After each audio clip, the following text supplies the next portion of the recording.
then one of the other things that is probably taking up a lot of your time is Essex Crossing. It's a 1.9 million square foot, give or take, project.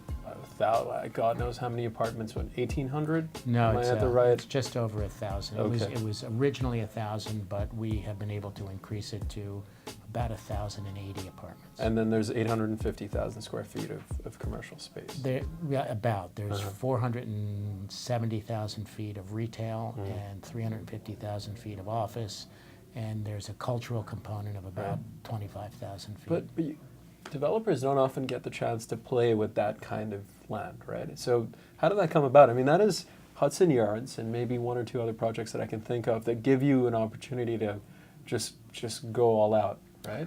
Oh, it was a long time in the making. Right, decades. So these sites remained vacant since 1965. Our former speaker had something to do with that as well. Yeah, the speaker and his constituents and some of the other constituents in the neighborhood could never agree on what to do here. And there were a number of developers who had approached the city and said, we'll buy it and we'll work it out, but they could never work out the differences between what one constituent group wanted and another constituent group wanted. But was this on your radar for a long time, the site, or is this something that came in just after the RFP? Well, yes, the RFP is what triggered our interest. Actually, our partners, L&M Development Partners and BFC, were looking at it, but they didn't really have the experience in a couple of areas, the retail, the office, and they weren't condo developers. And they felt that a portion of this, a component of it, needed to be condo. So they were looking for someone that could bring that expertise to the project. And so they called us, and we agreed to do the deal together. Was that not daunting? I mean, you guys have been in the business for a long time, but this is 1.9 million daunting. square feet. First of all, the risk at the time was a sum of capital to put out the work, which was not insignificant, but a sum, a risk sum, and time and effort. We had never done an RFP before. Okay. Charlie and I had never. We always bought off market, on the market, and dealt with commercial stuff.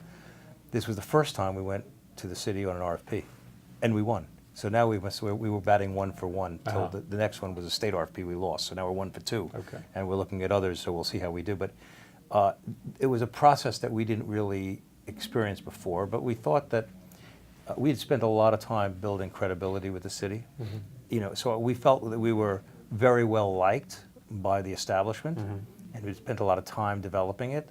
But so it's the first time that we ever went for an RFP itself. It was a gamble, and it was obviously successful. There were a couple of other things. When we go and compete on a project that's off market, on market, we do our due diligence and we make a determination as to what the price should be.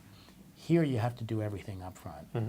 We spent $1 million on responding to this RFP. The good news is we split it 3 ways. That's a sunk cost, though, right? That's a sunk cost. You don't get it back. And we just said, what's the likelihood that we're going to win these things and go and spend hundreds of thousands of dollars and then not come up short? Sure.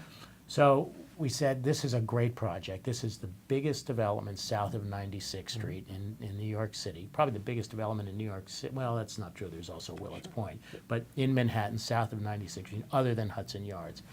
And this could be like a capstone project in one's career. Yep.